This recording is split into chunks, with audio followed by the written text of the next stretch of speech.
Hello everyone, welcome to new Lakshya academy. आपका स्वागत है न्यू लक्ष्य एकेडमी पर। आज की हमारी जीएससी क्लास में हम कंटिन्यू करेंगे हमारी एसएससी के लिए जारी करी गई मॉक टेस्ट की सीरीज। इससे पहले 3 क्लास मॉक टेस्ट की हो चुकी हैं, आप लोग पहले उनको जाके देखें, उसके बाद कंटिन्यू करें इस वाली क्लास से। तो इस क्लास को स्टार्ट करेंगे हम लोग। ये क्लास आपके लिए यूजफुल होगी सभी कॉम्पिटिटिव एग्जाम्स के लिए, जैसे कि एसएससी के सारे एग्जाम्स, रेलवे, एसएससी के जितने भी एग्जाम होते हैं, CHSL, CGL, स्टेनो, MTS और रेलवे के एग्जाम्स, NTPC, सभी एग्जाम्स के लिए या फिर किसी स्टेट लेवल एग्जाम्स के लिए भी ये क्लास आपकी होगी यूजफुल। तो आप लोग इसको ध्यान से देखें और पढ़ें। हम लोग लास्ट क्लास में क्वेश्चन कर चुके हैं 45 तक। उसके नेक्स्ट क्वेश्चन स्टार्ट करने हमें आज की क्लास में, तो हम वो देखेंगे।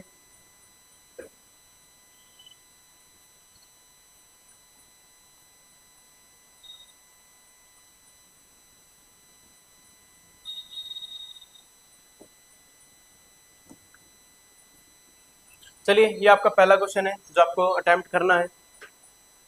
विच among the following is the sweetest sugar, यानी स्वीटेस्ट शुगर के नाम से हम किसको जानते हैं? सबसे मीठी शुगर कौन सी है? तो इसका नाम है फ्रक्टोज। फ्रक्टोज होती है नेचुरली सबसे मीठी शुगर। इसको हम जानते हैं फ्रूट शुगर के नाम से भी, फ्रूट शुगर के नाम से भी जानते हैं हम फ्रक्टोज को। तो आपको पता होना चाहिए कि सबसे स्वीटेस्ट शुगर होती है हमारी फ्रक्टोज।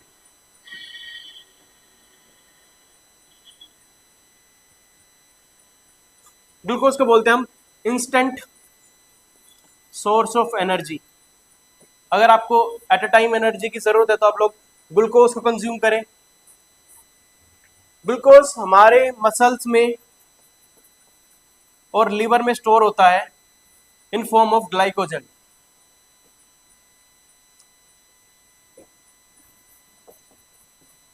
ग्लाइकोजन फॉर्म में हमारे मसल और लीवर के अंदर स्टोर होता है ग्लूकोज। यानी कि जब हम लोग फास्ट रखते हैं, यानी कभी 1-2 दिन खाना नहीं खाएं, फिर भी हमारे अंदर एनर्जी रहती है, वो एनर्जी है जो कि रिजर्व फॉर्म में स्टोर हो रखी है हमारे लीवर और मसल्स में इन फॉर्म ऑफ ग्लाइकोजन। ये आपको पता होना चाहिए कि ग्लाइकोजन कहाँ पर स्टोर होता है हमारे शरीर में, तो वो होता है मसल्स और लीवर के अंदर। ओके, आपको पता होना चाहिए कि मिल्क के अंदर एक एसिड पाया जाता है, उसको बोलते हैं लैक्टिक एसिड। लैक्टिक एसिड का सोर्स हमें देखने को मिलता है मिल्क। और जैसे जितने भी खट्टे पदार्थ हैं, सिट्रिक पदार्थ है, उनके अंदर पाता है सिट्रिक एसिड। लेमन, ऑरेंजेस में मिलता है सिट्रिक एसिड। ओके, इतनी बात आपको याद रखनी है इस क्वेश्चन से। चलिए अगले सवाल पे चलते हैं। Name of the protein which present in nails, यानी फिंगर्स नेल के अंदर कौन सा प्रोटीन देखने को मिलता है? तो ये होता है कैराटीन प्रोटीन। कैराटीन प्रोटीन हमें देखने को मिलता है हमारी नेल्स और हेयर के अंदर। हेयर्स में भी और नेल के अंदर देखने को मिलता है हमें कैराटीन नाम का एक प्रोटीन। आपने जितने हेयर प्रोडक्ट्स वगैरह देखे होंगे उन पे लिखा होता है कैराटीन रिच करके, तो वो यही प्रोटीन है। ये हमारे हेयर्स और फिंगर की हेल्थ के लिए अच्छा है कैराटीन प्रोटीन। इसका आंसर बनेगा कैराटीन। प्रोटीन के बारे में आपको थोड़ा पता होना चाहिए। प्रोटीन की डाइजेशन हमारे शरीर में होती है स्टमक के अंदर। डाइजेशन ऑफ प्रोटीन होती है हमारे स्टमक के अंदर। और जो एंजाइम्स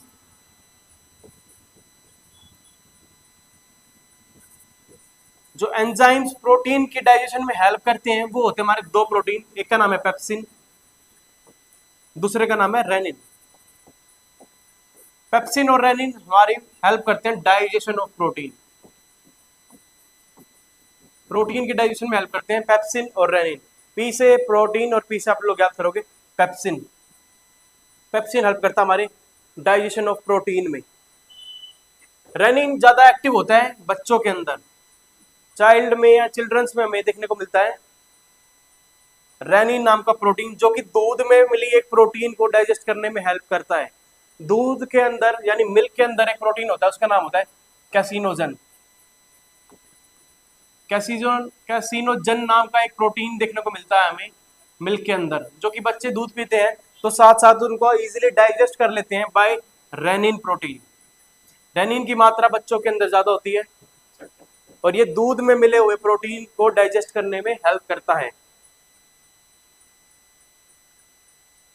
ओके, इस क्वेश्चन से आपको इतनी बातें याद रखनी है। चलो नेक्स्ट क्वेश्चन चलते हैं।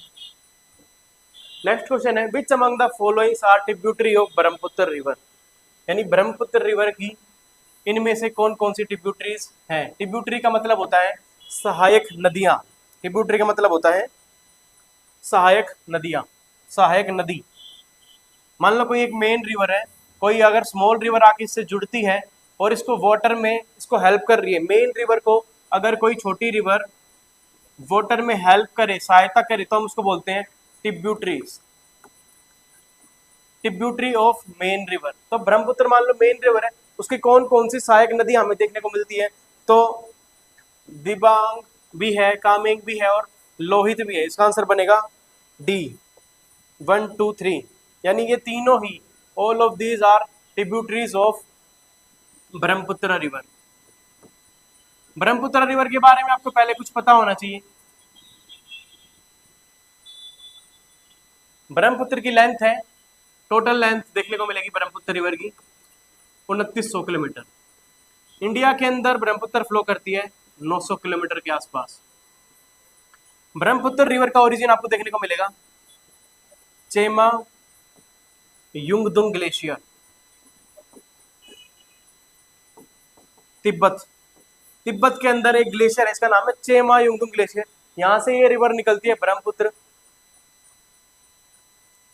ये ब्रह्मपुत्र रिवर एक ईस्ट फ्लोइंग रिवर है, यानी पूर्व में बहने वाली नदी है। इसका ड्रेनेज हमें देखने को मिलेगा बे ऑफ बंगाल में।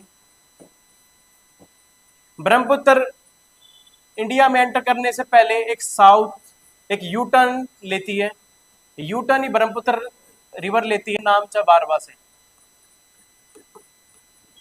नामचा बारवा नाम के ग्लेशियर से ब्रह्मपुत्र रिवर यू टर्न लेके इंडिया के अंदर एंटर करती है। ये इंडिया है, इंडिया के अंदर ब्रह्मपुत्र रिवर लेती है एक यू टर्न नामचा बारवा।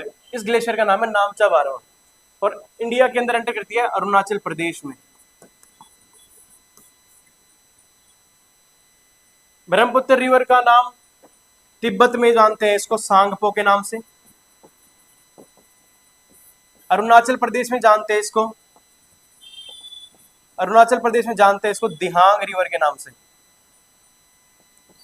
असम में जानते हैं इसको ब्रह्मपुत्र रिवर के नाम से, और बांग्लादेश में जानते हैं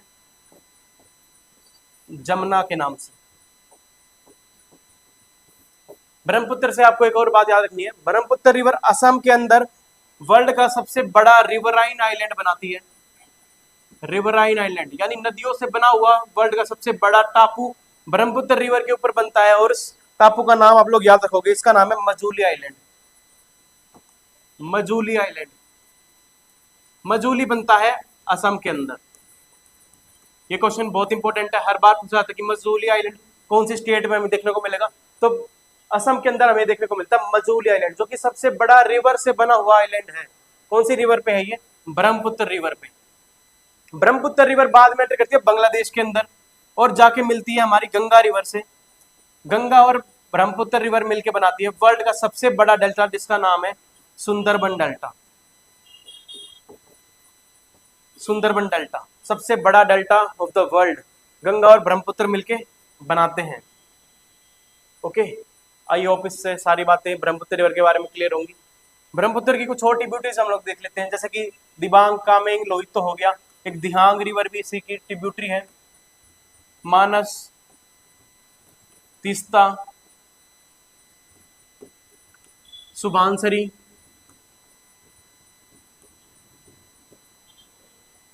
दानसरी, ये सभी tributaries are of Brahmaputra river. तो आपको ये बातें याद रखनी है, ब्रह्मपुत्र रिवर काफी इंपॉर्टेंट रिवर है। ओके, आगे चलते हैं इस क्वेश्चन से। नेक्स्ट क्वेश्चन हम लोग करते हैं, who wrote the original copy of Indian constitution, यानी हमारे संविधान की जो ओरिजिनल कॉपी है वो किस पर्सन ने लिखी थी, तो इनका नाम है प्रेम बिहारी रायजादा। आप लोग याद रखेंगे इस क्वेश्चन को, जो हमारे संविधान अपने हाथों से जिन्होंने कैलीग्राफी करी, कैलीग्राफी का मतलब होता है सुलेख किया, जिसने अपने हाथों से अच्छा अच्छा लिखा संविधान को, वो है उनका नाम प्रेम बिहारी रायजादा। इन्होंने हैंड रिटर्न किया हमारा original copy of the Indian constitution. हमारे संविधान को हाथों से लिखने वाले पर्सन है प्रेम बिहारी रायजादा। अगर आपसे पूछा जाए कि हमारा जो संविधान है वो डेकोरेट किसने किया, तो डेकोरेटेड बाय नंदलाल बोस। नंदलाल बोस के द्वारा डेकोरेट किया गया, बट लिखा गया प्रेम बिहारी रायजादा के द्वारा। हमारा संविधान को बनने में टोटल टाइम लगता है 2 साल 11 महीने एंड 18 दिन। 2 साल 11 महीने 18 दिन लगे हमारे इंडियन संविधान को बनने में। हमारी जो फर्स्ट मीटिंग होती है कॉन्स्टिट्यूशनल असेंबली की, पहली मीटिंग, यानी कब से हमारा संविधान बनना स्टार्ट हुआ, तो वो डेट है 9 दिसंबर 1949 और कंप्लीट हो जाता है हमारा कॉन्स्टिट्यूशन बनके 26 नवंबर 1949 को। 46 में स्टार्ट हुआ था, 49 को कंप्लीट हो जाता है। इसी का जो ये टाइम पीरियड है ये लगता है 2 साल 11 महीने और 18 दिन। जो हमारा इनेक्ट यानी लागू होता है हमारा कॉन्स्टिट्यूशन ऑन 26 जनवरी 1950, जिसको हम हर साल बनाते हैं रिपब्लिक डे।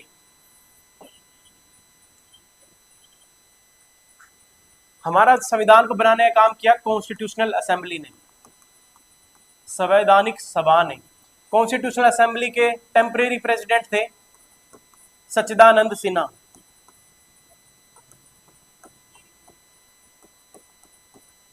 कॉन्स्टिट्यूशनल असेंबली के परमानेंट प्रेसिडेंट है डॉक्टर राजेंद्र प्रसाद। डॉक्टर राजेंद्र प्रसाद को अजातशत्रु ऑफ बिहार बोला जाता है, गांधी ऑफ बिहार के नाम से भी जानते हैं। डॉक्टर राजेंद्र प्रसाद की एक बुक आपको याद रखनी है, इंडिया डिवाइडेड। इंडिया डिवाइडेड नाम की book written by doctor Rajendra प्रसाद।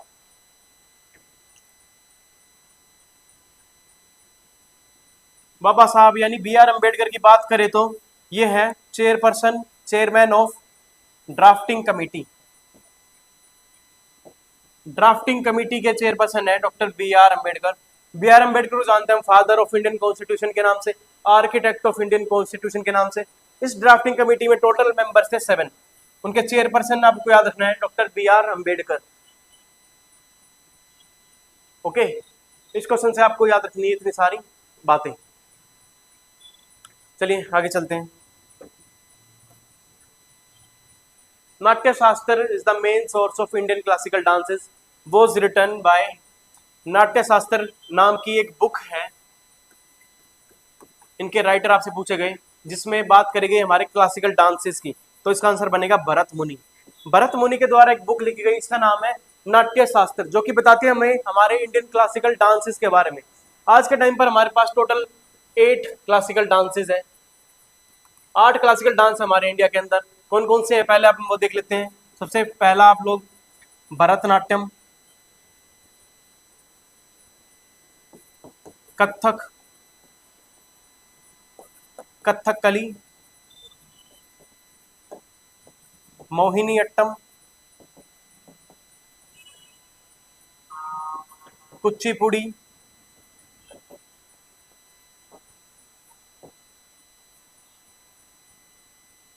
मणिपुरी,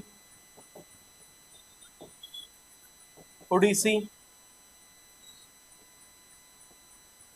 और लास्ट में सतरिया। ये 8 क्लासिकल डांसेस हमें देखने को मिलते हैं हमारे इंडिया के अंदर। आपको पता होना चाहिए कौन सा डांस कौन सी स्टेट से रिलेट करता है। तो भरतनाट्यम हमें देखने को मिलेगा तमिलनाडु, कथक हमें देखने को मिलता है यूपी या फिर नॉर्थ इंडिया, कथकली और मोहिनी अट्टम ये दोनों ही हमें देखने को मिलते हैं केरला के अंदर। केरला से 2 हमारे क्लासिकल डांसेस हैं, मोहिनी अट्टम और कथकली। कुचिपुड़ी में देखने को मिलेगा आंध्र प्रदेश, मणिपुरी मणिपुर, उड़ीसी उड़ीसा और सतरिया में देखने को मिलता है असम में। 8 क्लासिकल डांसेस के बारे में आपको याद रखना है कौन सा स्टेट से हैं और इसके बारे में हमें पता लगता है नाट्य शास्त्र की नाम एक बुक से, जो कि रिटन बाय भरत मुनि। आपको ये बातें याद रखनी है। उदय शंकर के बारे में आपको याद रखना है, इनको बोला जाता है father of modern classical dance, father of modern dance.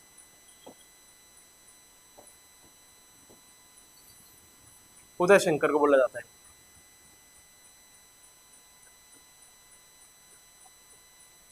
Okay, आगे चलते हैं हम इस क्वेश्चन से। नेक्स्ट क्वेश्चन आपके लिए, the theory of economic drain of India during British imperialism was performed by, यानी कौन से वो पर्सन है इनमें से जो कि हमें बताते हैं इकोनॉमिक ड्रेन के बारे में। इकोनॉमिक ड्रेन की बात करी गई दादा भाई नौरोजी के द्वारा। दादा भाई नौरोजी ने बताया हमें हमारी कंट्री की इकोनॉमिक ड्रेन के बारे में। इकोनॉमिक ड्रेन का मतलब है कि जो हमारी कंट्री की वेल्थ है, हमारे देश को बोला जाता है सोने की चिड़िया, यानी हमारे देश की जो वेल्थ है वो सब लूट के ले जा रहे हैं ये ब्रिटिश लोग। ये बात करते हैं दादा भाई नौरोजी अपनी बुक में। इनकी बुक का नाम है poverty and un British rule in India. इस नाम की बुक लिखते हैं ये दादा भाई नौरोजी। इस बुक में बात की जाती है इकोनॉमिक ड्रेन के बारे में, कि जो इंडिया का पैसा है वो ड्रेन होता जा रहा है और ड्रेन होके जा रहा है ब्रिटिशर्स के पास। ये बात करते हैं दादा भाई नौरोजी। इनकी बुक बहुत ही इंपॉर्टेंट है एग्जाम पॉइंट ऑफ व्यू से, तो आपको याद रखनी है। Poverty and un British rule of India नाम की बुक लिखी दादा भाई नौरोजी ने। इनको बोला जाता है grand old man of India के नाम से, grand old man of India दादा भाई नौरोजी।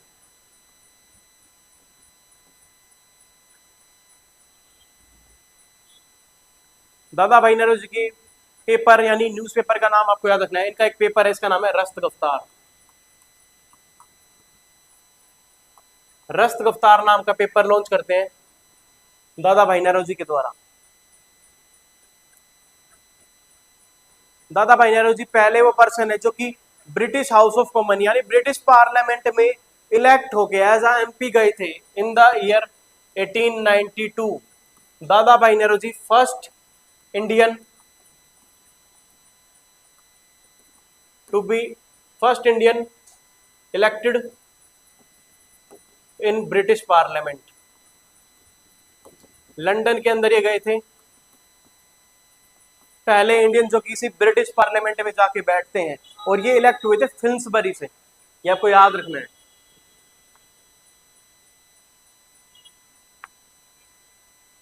अगर आपसे सवाल ये पूछा जाए इकोनॉमिक हिस्ट्री के बारे में बात किसने करी, इकोनॉमिक हिस्ट्री हमारे कंट्री की किसने बताई, इकोनॉमिक हिस्ट्री, तब आपका आंसर चेंज हो जाएगा। तब आपका आंसर बनेगा आरसी दत्त। आरसी दत्त ने बात करी इकोनॉमिक हिस्ट्री के बारे में। बट अगर इकोनॉमिक ड्रेन पूछा जाए, इकोनॉमिक ड्रेन की बात करते हैं दादा भाई नौरोजी और इकोनॉमिक हिस्ट्री की बात करते हैं आरसी दत्त। ये क्वेश्चन आपको कंफ्यूज नहीं करना है। इकोनॉमिक हिस्ट्री की बात पूछी जाए तो आरसी दत्त, और इकोनॉमिक ड्रेन की बात पूछी जाए तो दादा भाई नौरोजी है। इन्होंने अपनी बुक में बोला पॉवर्टी एंड अन ब्रिटिश नाम की बुक है दादा भाई नौरोजी की। ओके, चलते हैं हम आगे। जवाहरलाल नेहरू की बुक का नाम देख लो आप लोग, discovery of India. Discovery of India नाम की बुक लिखते हैं Jawaharlal Nehru. Glimpses of world history, ये बुक भी है जवाहरलाल नेहरू द्वारा। Glimpses of world history, Jawaharlal Nehru. Gandhi ji की बुक हम लोग किसी और क्वेश्चन में देख लेंगे। आगे चलते हैं इस क्वेश्चन से। विच among the following would be the longest day in Australia, इनमें से कौन सा दिन सबसे लंबा होगा ऑस्ट्रेलिया के अंदर। तो ये जानने से पहले आपको कुछ बातें पता होनी चाहिए, जैसे कि इसको मानो हमारी अर्थ 0 डिग्री से, बिल्कुल 0 डिग्री से हमारा एक लैटिट्यूड पास होता है, इसका नाम है इक्वेटर। ऐसे ही 23.5 डिग्री नॉर्थ एक लैटिट्यूड है, इसका नाम है tropic of cancer. Tropic of cancer देखने को मिलती है हमें 33.5 डिग्री नॉर्थ में, 23.5 डिग्री नॉर्थ में देखने को मिलती है ट्रॉपिक ऑफ कैंसर। ऐसे ही 23.5 डिग्री साउथ, 23.5 डिग्री साउथ में हमें देखने को मिलती है ट्रॉपिक ऑफ कैप्रिकॉर्न। ऊपर की तरफ कर्क रेखा, नीचे की तरफ है मकर रेखा। जो हमारा इंडिया है वो तो लोकेट करता है ट्रॉपिक ऑफ कैंसर पे, हमारे देश से बिल्कुल बीचों बीच होकर गुजरती है ट्रॉपिक ऑफ कैंसर, जो कि क्रॉस करती है हमारे 8 स्टेट से। ऐसे ही हमें ऑस्ट्रेलिया यहाँ पर देखने को मिलता है। ऑस्ट्रेलिया लोकेट कर रहा है ज्यादा ट्रॉपिक ऑफ कैप्रिकॉर्न पे। ओके, तो एक कंसेप्ट आपको पता होना चाहिए कि जो सन की लाइट है, जो सनरेज है, अगर ट्रॉपिक ऑफ कैंसर पे पड़ेंगी, जो सन की रेज हैं डायरेक्ट पड़ेंगे ट्रॉपिक ऑफ कैंसर पर, तो इंडिया के अंदर हो जाएगा सबसे लंबा दिन। अगर सन की रेज डायरेक्टली पड़ती हैं ऑन ट्रॉपिक ऑफ कैंसर, तो इंडिया के अंदर हमें देखने को मिलेगा longest day and short night, सबसे बड़ा दिन और सबसे छोटी रात, जो कि होता है 21 जून को। 21 जून को अभी रिसेंटली हमें देखने को मिला 21 जून की तारीख, और उस दिन होता है इंडिया के अंदर सबसे लंबा दिन और सबसे शॉर्ट नाइट होती है। जैसा ही यहाँ पर होता है उसके बिल्कुल अपोजिट देखने को मिलेगा हमें ऑस्ट्रेलिया के अंदर। जब सन की रेज यहाँ पड़ रही है तो ऑस्ट्रेलिया में उस टाइम पर होंगी विंटर्स। अगर मान लो सन की रेज डायरेक्टली पड़ेंगी ऑन ट्रॉपिक ऑफ कैप्रिकॉर्न, तो यहाँ पर ऑस्ट्रेलिया में तो हो जाएगी समर्स, और हमें उस टाइम पर इंडिया में देखने को मिलेंगी विंटर्स। जब सन की रेज पड़ेंगी directly on tropic of Capricorn, तो ऑस्ट्रेलिया के अंदर हमें देखने को मिलेगा लॉन्गेस्ट डे, जो कि होता है ऑन 22 दिसंबर। इसका आंसर बनेगा 22 दिसंबर। कौन सी तारीख को सबसे लंबा दिन होता है ऑस्ट्रेलिया में? तो इसका आंसर है 22 दिसंबर। और ऐसा क्यों होता है? क्योंकि 22 दिसंबर को जो सूर्य की किरणें हैं, जो सन की रेज है, वो डायरेक्टली पड़ती है हमारी ट्रॉपिक ऑफ कैप्रिकॉर्न पे, और कैप्रिकॉर्न पे ये देखने को मिलता है हमें ऑस्ट्रेलिया। ओके, और इंडिया में चल रही थी उस टाइम पर विंटर्स।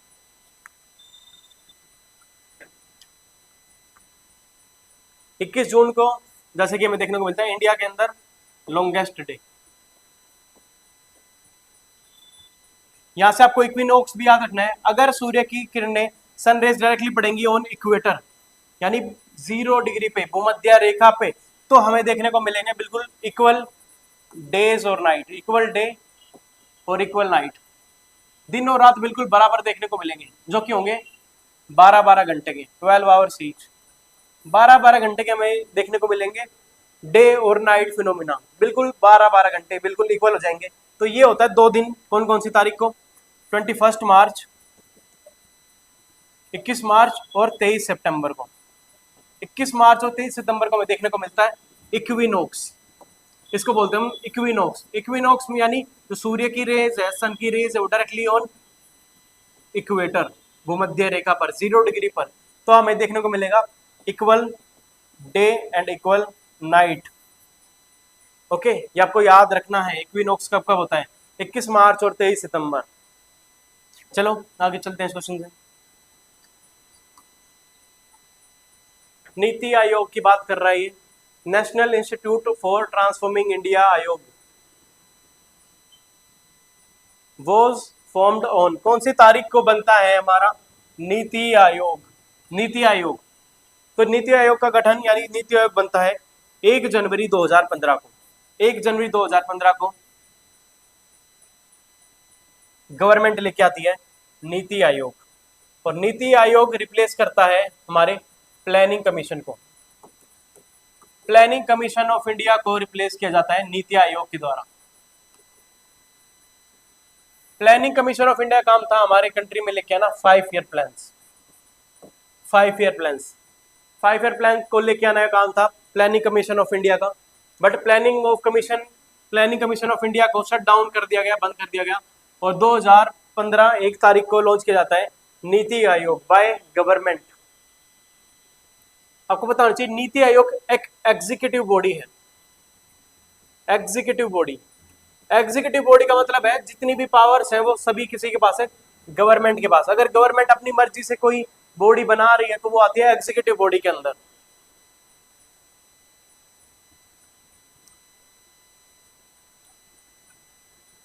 नीति आयोग को बोला जाता है think tank of India. Think tank of India के नाम से जानते हैं हम नीति आयोग को। नीति आयोग के हमेशा चेयरपर्सन रहेंगे, चेयरमैन रहेंगे पीएम। कंट्री के पीएम ही हमेशा चेयरपर्सन होंगे नीति आयोग के। ऐसा ही सेम होता था हमारे प्लानिंग कमीशन ऑफ इंडिया में। प्लानिंग कमीशन ऑफ इंडिया के भी चेयरपर्सन हमें देखने को मिलते हैं पीएम, प्रधानमंत्री, prime minister. Planning commission of India बनता है 15 मार्च 1950 को। प्लानिंग ऑफ कमीशन इंडिया काम था 5 ईयर प्लान्स को इंप्लीमेंट कराना हमारी कंट्री में। 5 ईयर प्लान्स हमने बोरो करे फ्रॉम यूएसएसआर, यानी रशिया से। रशिया से हमने बोरो करे 5 ईयर प्लान कंसेप्ट। ओके, अगर आपसे पूछा जाए गरीबी हटाओ, ये स्लोगन कौन से 5 ईयर प्लान में दिया गया, तो आप लोग आंसर करना 5th 5 ईयर प्लान में। 5वें 5 ईयर प्लान में बात करी गई गरीबी हटाओ। आपसे पूछा जाए सबसे फेल्ड प्लान कौन सा था, तो वो था 3rd 5 year plan. 3rd 5 year plan रहा हमारा फेल्ड प्लान।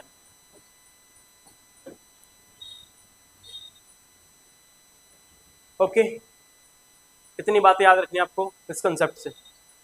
चलिए आगे चलते हैं।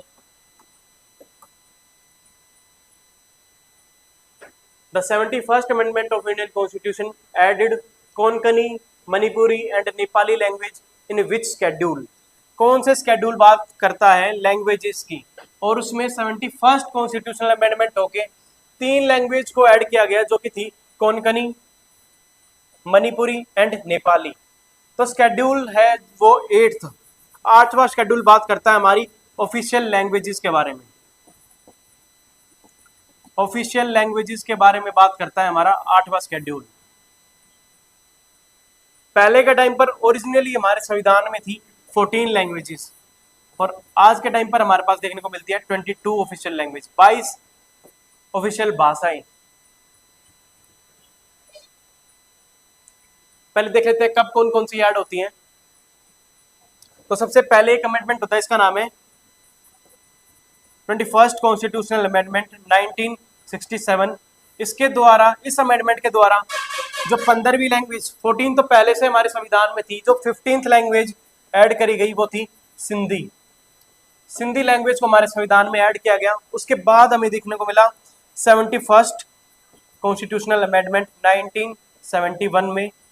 इसके द्वारा कोंकणी, मणिपुरी एंड नेपाली को ऐड किया गया। कोंकणी, मणिपुरी एंड नेपाली को हमारे 8वें शेड्यूल यानी ऑफिशियल लैंग्वेजेस में ऐड कर लिया गया। उसके बाद देखने को मिलता है हमें 92nd कॉन्स्टिट्यूशनल अमेंडमेंट 2003। इसके द्वारा 4 लैंग्वेजेस को रिसेंटली ऐड किया गया, जो कि थी Bodo, Dogri, Maithili and Santhali.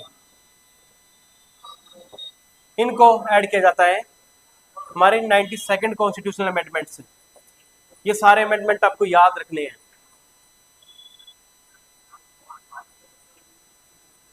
15th language add हुई सिंधी, 16th कोंकणी, फिर ये तीनों 16, 17, 18, 19, 20, 21 और 22, 22 भाषा आज के टाइम पर हमें देखने को मिलती है। एक और अमेंडमेंट होता है, इसका नाम है 96th कॉन्स्टिट्यूशनल अमेंडमेंट एक्ट 2006। इसमें कोई न्यू लैंग्वेज ऐड नहीं हुई, इसमें बस उड़िया का नाम चेंज किया गया। उड़िया लैंग्वेज का नाम चेंज करके रख दिया उड़िया। ये आपको याद रखना है लैंग्वेजेस से। ओके, स्केड्यूल के बारे में आपको पता होना चाहिए कि सभी स्केड्यूल क्या बोल रहे हैं। आप लोग वीडियो पॉज करके ये सारे नोट्स बना सकते हो। वीडियो जैसे कि रिकॉर्डेड फॉर्म में आपको मिलेगी, तो वीडियो को पॉज करो, ध्यान से इनको पढ़ो और अपने नोट्स प्रिपेयर करना।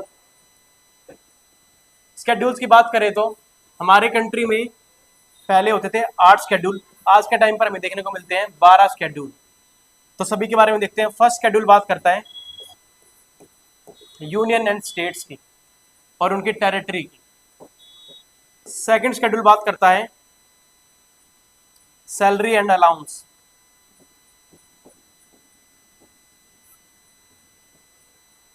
थर्ड शेड्यूल बात करता है oath and affirmation. Fourth schedule बात करता है राज्यसभा की सीट्स के बारे में, seats of Rajya Sabha. Fifth schedule बात करता है शेड्यूल्ड एरिया की एडमिनिस्ट्रेशन के बारे में। सिक्स्थ शेड्यूल बात करता है शेड्यूल्ड एरिया की एडमिनिस्ट्रेशन के बारे में, बट यहां पर 4 स्टेट दिए गए हैं जो कि है Assam, Tripura, Meghalaya and Mizoram. In state की बात करता है शेड्यूल्ड एरिया की। Six schedule. सेवंथ शेड्यूल बात करता है फेडरल लिस्ट की, लिस्ट की बात करता है। इसके अंदर तीन लिस्ट देखने को मिलती है हमें। फर्स्ट है union list, second state list, third है हमारी कंकरेंट लिस्ट, समवर्ती सूची। आठवां शेड्यूल बात करता है ऑफिशियल लैंग्वेजेस की। नाइन्थ शेड्यूल बात करता है लैंड रिफॉर्म्स की। नौवां शेड्यूल हमारे संविधान में पहले नहीं था, इसको ऐड किया गया by first constitutional amendment act 1951 के द्वारा। 10th शेड्यूल बात करता है anti defection law. Anti defection law, दल बदलने के विरुद्ध कानून। अगर कोई जीत के अपनी पार्टी चेंज कर ले रहा है तो उसके खिलाफ एक कानून बनाया गया जो कि बात करता है 10वां शेड्यूल। इसको ऐड किया गया 52nd कॉन्स्टिट्यूशनल अमेंडमेंट एक्ट 1985 के द्वारा। 11th शेड्यूल बात करता है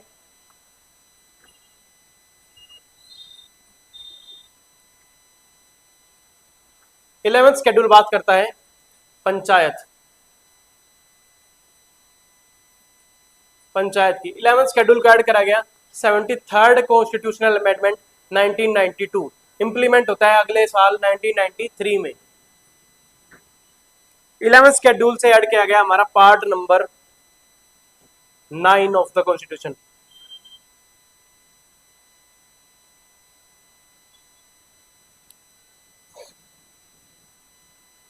ट्वेल्थ शेड्यूल बात करता है म्यूनिसिपैलिटी यानी नगर पालिकाएं। इसके लिए जो अमेंडमेंट हुई थी वो है 74th कॉन्स्टिट्यूशनल अमेंडमेंट 1992। सेम। तो आज के टाइम पर हमें देखने को मिलते हैं हमारे 12 शेड्यूल्स, 12 अनुसूची में देखने को मिलती हैं। आपको सभी याद रखनी है। चलिए आगे चलते हैं। Which of the following dancer is related to Odissi dance. Odissi dance है, कौन से एक्सपोनेंट हमें देखने को मिलते हैं? तो ये है सुजाता मोहापात्रा। सुजाता मोहापात्रा रिलेटेड हमारे ओडिसी डांस से। ओडिसी डांस से अगर जिन भी पर्सन का नाम आपको देखने को मिले मोहापात्रा, जैसे कि केलूचरण मोहापात्रा, सुजाता मोहापात्रा, तो आप लोग आंसर कर सकते हो ओडिसी।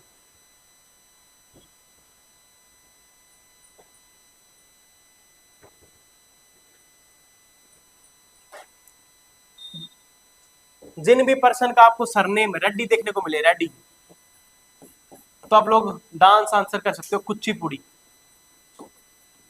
जिन भी पर्सन का नाम रेड्डी होगा तो आप लोग आंसर करना कुचिपुड़ी। जैसे कि राधा रेड्डी, राजा रेड्डी, ये सभी रिलेटेड हमारे कुचिपुड़ी डांस है। शोभना नारायण, ये है कथक। कथक आप लोग बताएंगे कहाँ का डांस है। बिरजू महाराज, ये भी रिलेटेड है कथक से। रुक्मणी देवी, अरुण दले, ये है भरतनाट्यम। भरतनाट्यम आप लोग आंसर करेंगे कौन सी स्टेट से है। ओके, चलो आगे चलते हैं। विच among the following is not a part of western coastal planes. इनमें से कौन सा वेस्टर्न कोस्टल प्लेन का हिस्सा नहीं है? तो आपको पहले पता होना चाहिए हमारे कोस्ट लाइन के बारे में। चलो, जैसे कि इसको मान लो हमारा आप लोग साउथ इंडिया, ये हमारा साउथ इंडिया। तो जो एक गुजरात वाला कोस्टल एरिया देखने मिलता है, गुजरात वाला जो मान लो यहाँ पर ये गुजरात एरिया है, गुजरात वाला जो ये कोस्ट देखने को मिलता है हमें, इसको जानते हैं हम काठियावाड़ कोस्ट के नाम से। काठियावाड़ कोस्ट। कोस्ट का मतलब होता है समुद्री तट। मुंबई से गोवा वाले को जानते हैं हम लोग कोंकण, कोंकण कोस्ट। कर्नाटक वाले कोस्ट को बोलते हैं हम लोग कन्नड़ा कोस्ट, कन्नड़ कोस्ट। केरला वाले को जानते हैं हम लोग मालाबार कोस्ट के नाम से। तमिलनाडु वाले को जानते हैं हम लोग कोरोमंडल कोस्ट के नाम से, कोरोमंडल कोस्ट। आंध्र प्रदेश वाले को जानते हैं हम लोग आंध्रा कोस्ट के नाम से। और उड़ीसा वाले को जानते हैं हम लोग उत्कल कोस्ट के नाम से। इस तरफ डायरेक्शन है हमारी ईस्ट डायरेक्शन, इस तरफ है हमारी वेस्ट डायरेक्शन। तो आपसे पूछा गया वेस्टर्न कोस्ट का इनमें से कौन सा पार्ट नहीं है, इनमें से इन ऑप्शन में से वेस्ट में कौन सा नहीं है। तो इसका आंसर क्या बनेगा, इसका आंसर बनेगा हमारा कोरोमंडल कोस्ट, क्योंकि कोरोमंडल कोस्ट हमें देखने को मिलता है तमिलनाडु तट पे, तमिलनाडु तट पे। कोंकण हमें देखने को मिलता है मुंबई गोवा वाला एरिया। कन्नड़ कोस्ट में देखने को मिलता है कर्नाटक। मालाबार कोस्ट में देखने को मिलता है केरला में, जैसे कि हमने यहाँ पर देखा। इसका सही आंसर बनेगा कोरोमंडल कोस्ट। एक सवाल कोरोमंडल कोस्ट से आपके बनता है कि कौन सा मॉनसून है जो कि रेनफॉल बारिश करता है यहाँ कोरोमंडल कोस्ट पे। इस वाले कोस्ट पे कौन सा मॉनसून बारिश करता है, तो उसका नाम होगा north east monsoon. North east monsoon बारिश करता है कोरोमंडल कोस्ट पे। नॉर्थ ईस्ट मॉनसून को जानते हैं हम लोग रिट्रीटिंग मॉनसून के नाम से, रिट्रीटिंग मॉनसून। रिट्रीटिंग यानी जो लौटता हुआ मॉनसून है वो बारिश करेगा हमारे कोरोमंडल कोस्ट पे। ये सवाल बहुत ही इंपॉर्टेंट, आप इसको याद रखेंगे। रिट्रीटिंग मॉनसून बारिश करेगा हमारे कोरोमंडल कोस्ट पे। ओके, चलो बढ़ते हैं आगे। विच among the following pairs of Himalayas is correct. इनमें से कौन सा हिमालय का पेयर है वो करेक्ट है, तो आपको देखना है। कुमाऊं हिमालयाज देखने को मिलते हैं between Sutlej and Kali river. Nepal Himalaya में देखने को मिलते हैं तीस्ता एंड दिहांग रिवर। तो इससे पहले आपको सारे ही हिमालय के बारे में, हिमालय के डिवीजन के बारे में पता होना चाहिए। हिमालय को रिवर के बेसिस पर भी डिवाइड किया गया। रिवर के बेसिस पर कैसे डिवाइड किया गया वो हम लोग देख लेते हैं।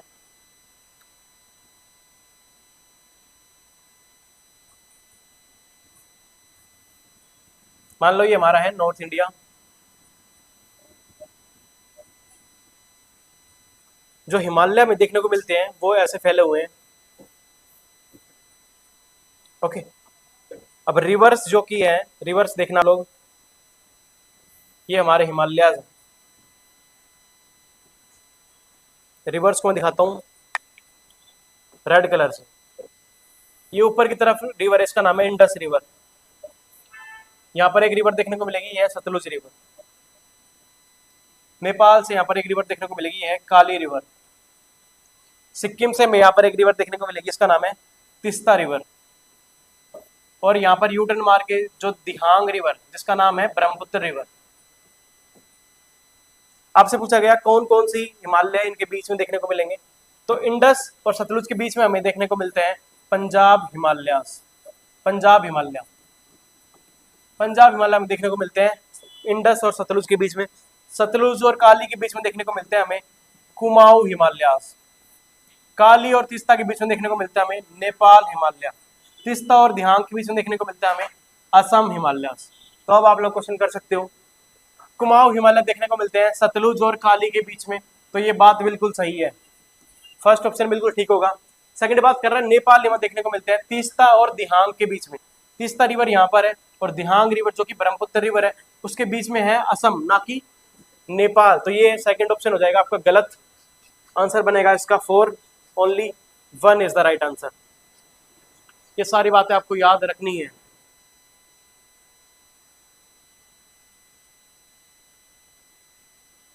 ओके, हिमालय को डिवाइड किया गया हमारी रिवर बेसिस पे।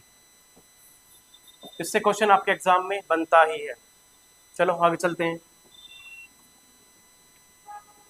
नेक्स्ट क्वेश्चन बात कर रहे हैं 281 एंड बियॉन्ड नाम की ऑटोबायोग्राफी किसके द्वारा लिखी गई। तो ये ऑटोबायोग्राफी लिखी गई है वीवीएस लक्ष्मण के द्वारा।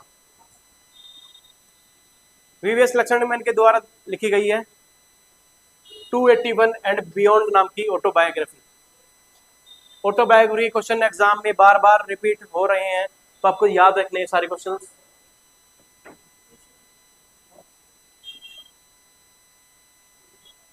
कपिल देव की ऑटोबायोग्राफी का नाम है straight from the heart. Straight from heart नाम की ऑटोबायोग्राफी लिखी गई कपिल देव के द्वारा। सौरव गांगुली के द्वारा ऑटोबायोग्राफी का नाम है a century is not enough.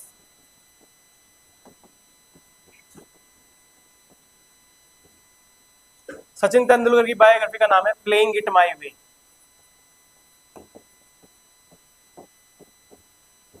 Playing it my way नाम की ऑटोबायोग्राफी लिखी गई सचिन तेंदुलकर के द्वारा। और बायोग्राफी आपको याद रखनी है, जैसे कि युवराज सिंह के द्वारा लिखी गई the taste of my life.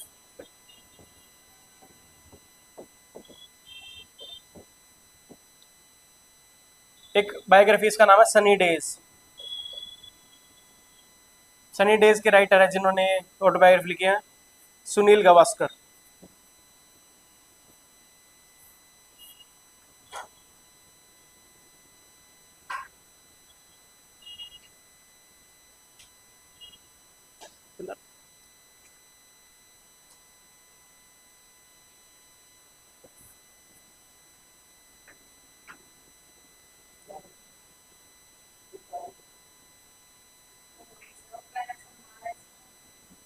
Okay, इतनी बातें आपको याद रखनी है, सारी ऑटोबायोग्राफी आपको याद रखनी है और नोट्स बना लेना।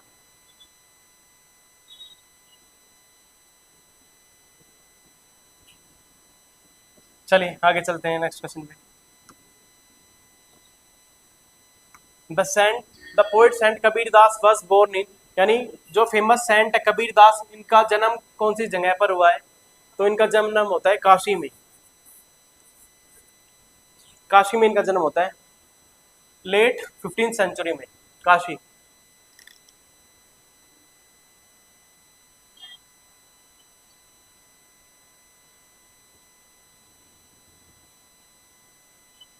याद रखना आपको, सेंट कबीर दास का जन्म होता है काशी के अंदर।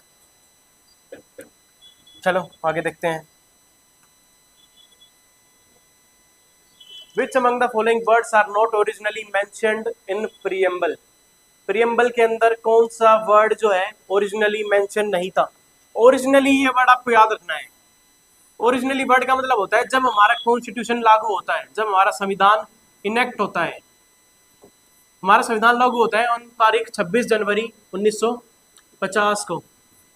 तो ओरिजिनली बात करता है जब हमारा संविधान लागू हुआ, तो कौन सा वर्ड था जो कि इसमें पहले से नहीं था?